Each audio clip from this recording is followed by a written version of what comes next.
My name is B. Modern. I am designer out of California, but I work all around the country. I actually have done Grapes of Wrath 3 times. 4 if you count one that went to another theater, but it was the same show. I'm actually from Steinbeck country. I live about an hour away from Salinas, which is, and Monterey, which were both places where John Steinbeck wrote books that took place in those places. I think it's the great American novel, and I think, and since it is a story that in a sense is a true story, even though the characters specifically are fictional, it really happened. It's nice to be able to do a show that takes place in the 20th century because there's photography and we can actually see what real people really looked like. There's overalls, there's work shirts, there's house dresses. Certainly the period silhouette is very distinct. There are a lot of people, several big groups of people. It takes time. I'm not a quick drawer. I draw everything and then I copy it on nice paper and then I color it with colored pencils. I'm sending drawings to the director. He's responding. Maybe he wants something a little bit different. And so I correct that, I revise it, I send it back until we're both happy with it. And then I go out and buy fabric. In this case, for this show, I did a lot of thrift shopping too, because we just have to work hard to paint them and just, you know, wear them down and shred them a little bit in order to make them look bad. So what's the point of getting new clothes? What's really important in this play is that everybody feel natural and nobody feels artificial. We follow Tom, but Ma is like the hub of the family. She's very solid.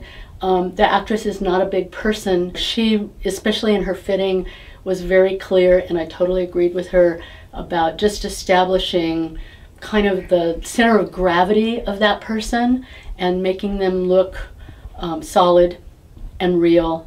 And we even made her look a little bigger than she actually is. Just by the clothes, we didn't pad her in it. Tom is the next person, the next most important person. And he starts out just coming home from jail. So he has a cheap suit that he got from jail and he hates it, he's uncomfortable in it. He changes back into his work clothes and that's when he feels real. That's when he feels like himself again. They go to 3 separate camps. The first one is sort of on the way to California.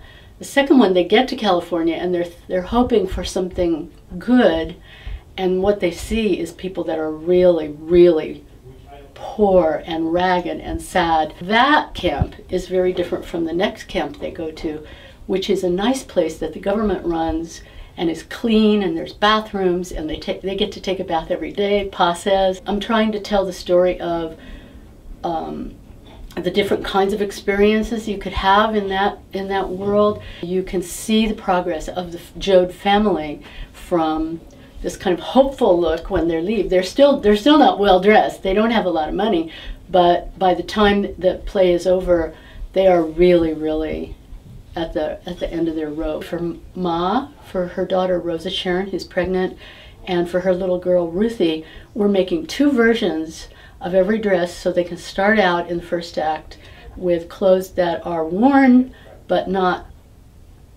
ragged. Rosa Sharon gets pregnant, more and more pregnant during the show. We have a series of tummy pads to depict her pregnancy, and her dress has to be made so that it can adapt to that. So it's kind of a wraparound dress, which were very popular back then. The clothes also get faded. They get dipped in kind of a little tan dye to make them look a little, just not quite as bright and clean. We go in and we literally shred and work on knees and the bottoms of hems. We don't ever use real dirt because it has all kinds of bacteria in it.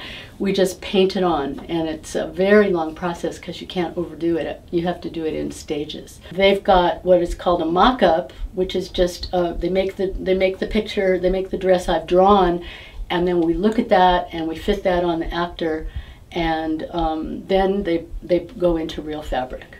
So the mock-ups are made out of like a muslin or something that's very similar to the real fabric, but not as expensive. There's at least 10 people in this shop, and I have an assistant also, And we also have a wig person, wig and hair and makeup person. So I would say it's 12 to 15 people by the time you're all done, with dressers and everything else. Then we go into dress rehearsals and everybody starts feeling the character. They will come to me, or the director will come to me and say, well, I think this thing needs to be a little bit different. So I'm here until it opens so that I can make adjustments. I always say it's like carving a statue. You start with this big piece of marble and you just chip away until you're done. 66 Will Rogers Highway, 66 the people go